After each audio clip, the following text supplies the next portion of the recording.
Oi, pessoal, tudo bem? Que fantástica essa nossa prosa aqui. Sejam bem-vindos, bem-vindas a mais uma prosa com o Bertaglia. E hoje nós vamos conversar sobre outsourcing em TI, o dilema dos contratos. O processo de terceirização de TI começa com uma organização considerando se essa estratégia irá trazer alguma vantagem para o seu negócio, como, por exemplo, redução de custos, produtividade, acesso mais rápido a novas tecnologias e mesmo a capacidade de se concentrar em suas atividades foco. Com isso, certas funções como folha de pagamento, operações fragmentadas de TI ou mesmo todo o departamento de tecnologia da informação, incluindo o data center, pode estar à mercê de uma terceirização. Contudo, paralelamente às questões financeiras e operacionais, existe uma atividade extremamente primordial entre as partes envolvidas, que é o acordo, o consenso, o contrato de serviços. Quem fornece o que e como, ou seja, entrar num contrato, assinar um contrato, discutir as cláusulas, debater as cláusulas e chegar a um consenso. Para tanto, após consensar os preços dos serviços, as cláusulas contratuais passam, então, a ser o foco. E aí, muitas vezes, o bicho pega. E para refletir e prosear sobre este assunto comigo, eu vou chamar o meu amigo João Lavieri. Meu caro João Lavieri, que honra, que orgulho tê-lo aqui participando da Prosa com Bertaglia. Meu amigo, seja bem-vindo. Muito obrigado, Paulo. Na verdade, o prazer é meu, uma honra estar aqui, depois de tantos amigos aqui que falaram, Cláudia Braga, Luciano Corsini, Tim Cardoso, um time aí de peso. Então, é um prazer. Muito obrigado pelo convite. Bacana, João, muito legal. Nós que trabalhamos juntos lá, debatemos vários contratos, né, João? Lá na EDS, depois, posteriormente, na HP. Nomes É fantásticos que verdade. você citou aí. Teve o Célio Bozola também, nossa, Célio é da sua época também. Ah, sério? E o Trincone também, eu trabalhei com o Trincone, ele trabalhava numa empresa da EDS, também trabalhamos juntos. Olha aí quanta gente bacana. João, vamos falar um pouquinho sobre esses famigerados acordos que são tão importantes nesse mundo de tecnologia da informação? Vamos lá. Bom, então, assim, o que é importante a gente pensar num contrato de outsourcing, né? Primeiro, algumas coisas elas precisam ser feitas antes de você celebrar o contrato propriamente dito. E uma das coisas que eu acho fundamental, Paulo, é você fazer um due diligence bem detalhado, um due diligence de verdade, né, que vá fundo para você poder validar o volume, o escopo, as características do ambiente e aí sim partir para o contrato. Muitas vezes as partes deixam isso para um segundo momento, né, para posteriormente a assinatura do contrato, o que é, no meu entender, ruim, ou então negligenciam essa atividade. Né? Ou negligencia porque, sei lá, o fornecedor está, você sabe bem disso, está ansioso para fechar o contrato o mais depressa possível e ter o reconhecimento daquela receita. E o cliente, muitas vezes, tem medo que apareça alguma fragilidade do ambiente durante o processo de due diligence. E ele acredita também, Paulo, que tudo que não aparecer no processo de due diligence, o fornecedor irá engolir, né? O fornecedor irá fazer automaticamente. E nem sempre é assim. Você fica nesse tipo de contrato, é muito ruim você ter áreas cinzentas. Então, você precisa ter um escopo de serviço muito bem detalhado, até antes da celebração do contrato, para que você possa comparar as propostas dos vários concorrentes, né? de forma adequada. E depois também você ter esse escopo muito bem detalhado para evitar discussões, né? Quando você não tem isso, você não realiza um due diligence adequado, acaba sendo a semente da discórdia, a semente do fracasso, né? Uma das sementes de discórdia e fracasso. Então, isso é muito importante, porque realmente o escopo dos serviços é o coração do contrato, né?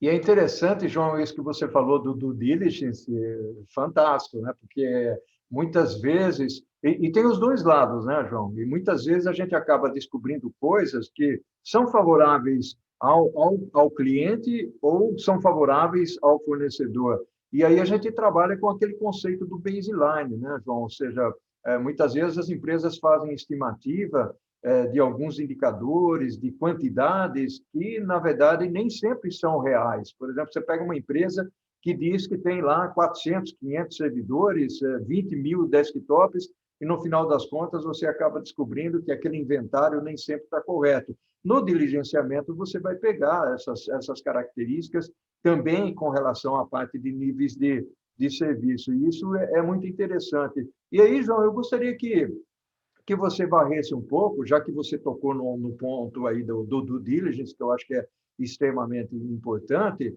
e você varresse algumas, principalmente algumas soluções de contorno, o que pode ser feito. Eu lembro de uma frase do Luciano, né, o Luciano Corsini, que ele dizia o seguinte: depois de assinar o contrato, se numa relação nós tivermos que puxar o contrato, e você também falava isso, tivermos que puxar o contrato para provar que aquilo está correto, a relação já foi, né, encerrada de alguma maneira, ou está gerando dúvidas ou coisa desse tipo. Mas eu queria que você tocasse um outro ponto. Aliás, eu tenho muita curiosidade de várias coisas, até porque, como nós trabalhamos nesse sentido, nesse mundo do outsourcing, tem a velha... Bom, eu queria trazer já aqui nessa conversa a história do deal breaker, né? Ou seja, como é que um due diligence bem feito pode evitar o deal breaker. Como é que você enxerga isso, João? Bom, eu acho que tem assim algumas dicas para você fazer o due diligence e descrever o escopo dos serviços no contrato. Uma dica que costuma ser bastante útil, Paulo, é você preparar uma matriz de responsabilidade operacional. Então, o que você faz? Você planilha, né, todas as atividades que precisam ser executadas para a prestação daquele serviço. E aí você identifica os responsáveis. O responsável pode ser o cliente, o responsável pode ser o provedor de TI, ou o responsável pode ser um terceiro.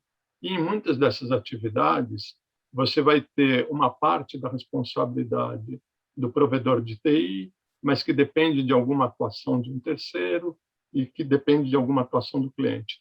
Então, isso dá uma visibilidade grande do que cada um tem que fazer, e aí você pode anexar essa planilha, essa matriz de responsabilidade operacional ao contrato. E, em paralelo, né, nesse contexto, você faz também uma matriz de responsabilidade financeira, onde você coloca todos os itens de custo, né, licenças, tipos de licença, enfim, você lista todos os tipos, todos os itens de custo que existem e você identifica também os responsáveis. Isso acaba sendo muito útil. Com relação à questão de deal break, né, Paulo, realmente o escopo de serviços é importante para você ter claro qual que é a função de cada um, a responsabilidade de cada um, mas você também precisa ter um pouco de flexibilidade, porque a gente sabe que o ambiente de TI muda muito, os negócios do cliente também, em geral, são dinâmicos, principalmente hoje em dia. Hoje em dia você tem, assim, toda hora tecnologias novas, tecnologias disruptivas que mudam completamente a forma como a gente exerce determinadas atividades. Então, você precisa ter um pouco de flexibilidade. O contrato tem que conter cláusulas que permitam a sua adaptação à nova realidade. Agora, assim, um contrato complexo de TI, Paulo, um contrato grande, ele acaba sendo um transatlântico, né? E um transatlântico você não para ele assim de uma hora para outra. Então é importante sempre ao longo de toda a vida do contrato que haja muita negociação, que haja negociação para fazer ajustes, para adaptá-lo e também na hipótese de você ter um deal breaker, né? Porque o deal breaker ele acontece quando você tem um descumprimento relevante do contrato, um descumprimento significativo. E aí, em geral, a melhor solução é você buscar um acordo para resolver aquele problema. E a gente costuma estabelecer nos contratos vários níveis de discussão para que você resolva esse tipo de problema. Então, você tem, assim, por exemplo, o primeiro nível é entre o pessoal que é responsável pela administração do contrato, tanto dentro do cliente como dentro do fornecedor. Um segundo nível, você tem, vamos supor, o diretor financeiro do cliente e o diretor operacional do provedor de serviços de TI, porque aí você tira um pouco a discussão daquele pessoal que está no dia a dia do contrato e que, às vezes, enfim, está brigando por uma posição até por questões pessoais. E, eventualmente, você tem um terceiro nível que você vai para a presidência das empresas, né? Para o CEO do cliente e o CEO do fornecedor de TI.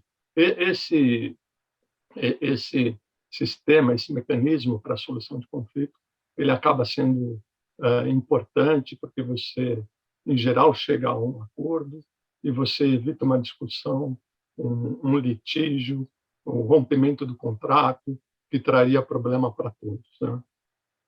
João, fantástico. Eu estou aqui bebendo as suas palavras. Conforme você vai falando, eu lembro dos nossos deals, né? Das oportunidades que nós tínhamos nessas empresas pelas quais nós passamos aí. E chegava a valor de contrato que faturava, que equivalia, né, João, a um faturamento muitas vezes superior a muitas empresas aí. R$ 1 bilhão era a fichinha, esses contratos que a gente trabalhava. Muito bacana. E o João, você sempre teve uma experiência ímpar nesse processo, né? Minha admiração em relação a esse conhecimento que você sempre demonstrou e você era bem tranquilo, né? Um advogado bem tranquilo para monitorar toda essa parte. Eu adorava trabalhar contigo e aqui essa prosa eu tenho certeza, João, que muitas pessoas, primeiro, vão ter uma oportunidade muito grande de te rever aqui, né? Já que esse mundo da pandemia nos esconde um pouquinho, e É segundo, verdade. beber um pouco das suas palavras. Mas eu gostaria de fazer o seguinte: eu gostaria de abrir um segundo tópico, João, para a gente conversar um pouco sobre a flexibilização dessa parte de outsourcing, né? Principalmente, nós estamos falando de tecnologia da informação. Eu tenho trabalhado muito com a parte de outsourcing, João, com relação à parte de supply chain, a parte de logística também. Existe, logicamente, uma diferença, né? Uma diferença bastante significativa, mas quando nós falamos de níveis de serviço, o arcabouço, o modelo é mais ou menos parecido. Mas, João, vamos fazer o seguinte: vamos tomar uma água, um café e voltamos para o segundo tempo para cá? Combinado. Só queria dizer uma coisa antes de ir para o segundo tempo, que a admiração é recíproca. Eu também aí sempre tive ao seu lado um grande companheiro, uma pessoa com bastante bom senso e que sempre orientou a equipe aí de forma adequada. Então, é uma admiração realmente recíproca. Legal, João. Vamos lá, então. Vamos tomar um cafezinho e já voltamos, né? É VaptVup. Olha aí, pessoal, voltando aqui para o segundo tempo, o segundo tópico da nossa prosa. Uma prosa que está fantástica, falando de tecnologia da informação, outsourcing. Nós temos muitos amigos que estão inscritos, inclusive, no nosso canal aqui, muita gente de tecnologia que vai gostar muito do que nós estamos trazendo. João, eu queria agora, né, primeiro, grato aí pela sua participação aqui na Prosa com Bertaglia, sempre bacana conversar contigo. Vamos falar um pouco sobre flexibilização, que depois leva ao rompimento, aquele esquema de...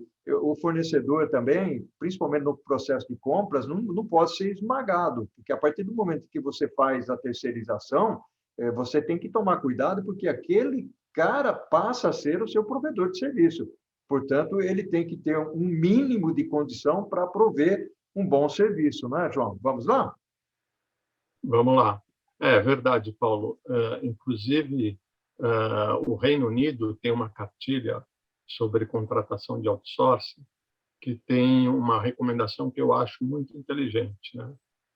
Essa cartilha diz que o comprador ele tem que assegurar os melhores termos e condições para o governo, né, para o cliente, buscar a redução de custos e evitar que o fornecedor de TI ele tenha uma lucratividade excessiva.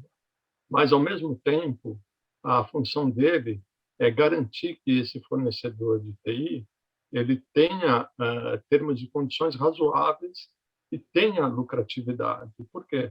Porque se o fornecedor de TI, se as cláusulas forem abusivas ou se os preços forem reduzidos a níveis insustentáveis, o que acontece? Você vai ter uma péssima qualidade de nível de serviço, né? Uma péssima qualidade de serviço em geral, porque você não faz mágica e o projeto de outsourcing vai ser um fracasso.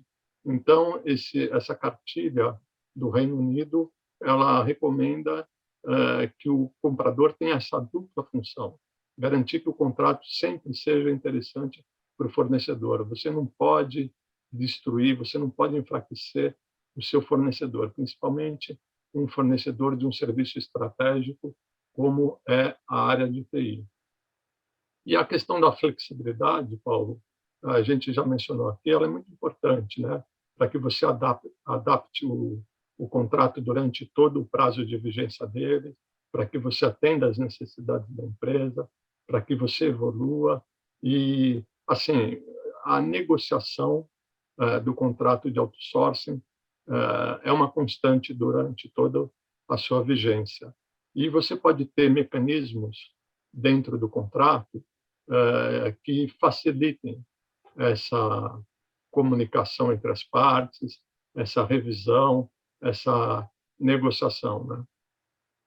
Ô, João, você tocou em alguns assuntos aí que são extremamente pertinentes, né? Mas você falou em bom senso, o bom senso me leva a uma característica de empresas e, logicamente, os seus profissionais, tanto pelo lado comprador como pelo lado vendedor, que é a negociação, né? Bom senso leva à negociação. É a habilidade de negociar, mas não é aquela habilidade onde você, de certa maneira, usufrui ou utiliza o conceito de negociação do perde-ganha, ou ganha-perde, né? Porque, às vezes, o ganha-perde leva ao perde-perde, né? Principalmente quando nós estamos falando de um processo tão complexo, né? Vou chamar de complexo, que é a terceirização. E aí vale a terceirização para a tecnologia, a terceirização em supply chain, nas diversas áreas, porque hoje é muito comum nós utilizarmos as empresas cujo foco é prestar aquele tipo de serviço e deixar para outras organizações que elas foquem, priorizem aquelas atividades onde elas têm muito mais condições de fazer. Diga-se indústria, por exemplo, o banco, né, que é a parte financeira, eu me recordo bem da Nike, por exemplo. A Nike dizia o seguinte: não, eu sei fazer muito bem o tênis, né? O marketing do tênis, o desenho, o design, a projeção do produto, não necessariamente fabricar. Tanto que a terceirização da Nike, 90% continua sendo terceirizada, né? E voltando para o mundo da tecnologia, é bem comum que isso aconteça nas grandes organizações. Eu queria falar um pouquinho agora do compromisso de ambas as partes, tanto da empresa que compra como da empresa que vende o serviço, porque, na realidade, dos dois lados, você já falou um pouco de cláusulas de proteção contratual, né, João? Como é que fica isso? Bom, primeiro eu te pedi desculpa, eu acabei não mencionando a questão do supply chain, né? Que é um tipo de BPO, né? Business Process Outsourcing. Bem E lembrado. é muito comum, os contratos são bastante parecidos, o tipo de preocupação também. Agora, o que acontece no contrato de outsourcing, né? Já respondendo essa sua nova questão, existem uma série de preocupações, que são preocupações pertinentes, preocupações válidas. Então, o cliente, seja ele contratando serviços na área de TI, seja de supply chain, seja de fabricação, de call center, etc., ele tem a preocupação de assegurar a continuidade do seu negócio, né, de forma adequada durante toda a vigência do contrato e também posteriormente, né, depois que o contrato termina. Eu acho que o maior exemplo disso a gente tem na indústria automobilística, né? Porque tem gente que defende, não, o outsourcing não pode ser de atividade fim, só pode ser de atividade meio. Quer dizer, a indústria automobilística já demonstrou há muitos anos que isso não precisa, não é uma realidade em todos os casos, né? Porque a indústria automobilística terceiriza tudo, né? Ela faz a montagem. Então, o pneu, enfim, vários componentes são terceirizados e depois todos esses componentes são integrados e precisam funcionar perfeitamente, né? Então, é possível, sim, você terceirizar atividade fim, como faz a indústria automobilística e como você mencionou que faz a Nike. Em razão dessa preocupação, né, de assegurar a manutenção dos negócios de forma adequada durante a vigência do contrato e posteriormente, existe uma série de cláusulas que visam dar esse tipo de proteção para o cliente. Então, por exemplo, uma cláusula, Paulo, diz respeito a que não se crie uma dependência tecnológica, né?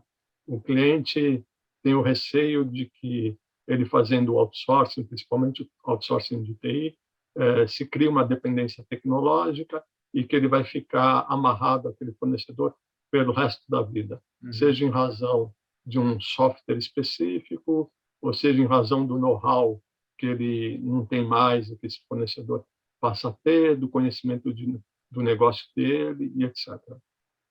Existe uma série de cláusulas para proteger contra isso, né, em que você proíbe o fornecedor de criar dependência tecnológica e que, se ela por acaso for criada contra o que determina o contrato, o fornecedor seja obrigado a desarmar essa bomba, né? De forma gratuita, ele vai lá e faz uma transição, concede licenças, ou então, enfim, ele capacita o cliente, ele elimina aquela dependência tecnológica. Tem outras preocupações também, por exemplo, na hipótese de um erro ou de um descumprimento muito grave. Então, há disposições, por exemplo, há uma disposição que permite que o cliente, se o fornecedor ele não consegue dar conta de uma determinada atividade, ele não consegue realizar aquela atividade, então permite que o cliente ele contrate um terceiro para fazer aquela atividade e o fornecedor ele acaba assumindo aquele custo. Essa cláusula, no final, Paulo, ela acaba funcionando como uma pressão muito grande sobre o fornecedor para que ele execute um bom serviço e isso nunca aconteça. Acaba sendo uma cláusula até que tem um efeito prático mais forte do que penalidade por nível de serviço. Outra cláusula que também é importante é o que a gente chama de step-in provision, ou seja, cláusula de intervenção. Essa cláusula permite que, se tudo está indo errado com relação a uma determinada tarefa, né, em condições excepcionais, é lógico, a gente está falando aqui de uma situação muito drástica, o fornecedor, o cliente, ele assuma o controle ou ele compartilhe, passe a compartilhar o controle da gestão e operação dos serviços até que aquele problema seja resolvido. Ele, inclusive, assume o controle da equipe do fornecedor, ou compartilha esse controle junto com o fornecedor para garantir que aquela atividade seja executada. Também é um tipo de cláusula que vai fazer uma pressão muito grande sobre o fornecedor para que ele entregue um bom serviço e essa cláusula nunca seja utilizada. Esse tipo de cláusula, que é uma cláusula mais sofisticada, é muito raro ver aqui no Brasil, Paulo. Eu acho que o Brasil é um dos grandes mercados de TI do mundo, né? Mas eu acho que, talvez por um pouco de falta de experiência, de consultores especializados nessa área, o cliente acaba sempre optando por utilizar a minuta que vem do fornecedor, né? Ele não desenvolve uma minuta própria. E aí você pode me perguntar, pô, então o cliente deveria sempre ele fazer a minuta de contrato? Depende, Paulo, porque assim, se o contrato é grande, a gente está falando de um contrato de médio para grande, e o cliente tem essa experiência, ele tem um consultor, tem um advogado com esse conhecimento para auxiliá-lo, é importante que ele desenvolva a minuta do contrato e que ele controle todas as versões dessa minuta, todas as alterações dessa minuta. Agora, se o contrato é de médio para pequeno e o cliente não tem essa experiência, então é melhor esperar a minuta do fornecedor, que tem experiência nesse assunto, e aí fazer uma revisão, lógico, uma revisão cuidadosa, uma revisão com atenção, pedir as modificações necessárias, mas é melhor partir da versão de uma minuta que venha do fornecedor de TI. Olha só que fantástico, João. Realmente você tem... Aliás, você tem trazido aí à minha lembrança algumas palavras fantásticas, né?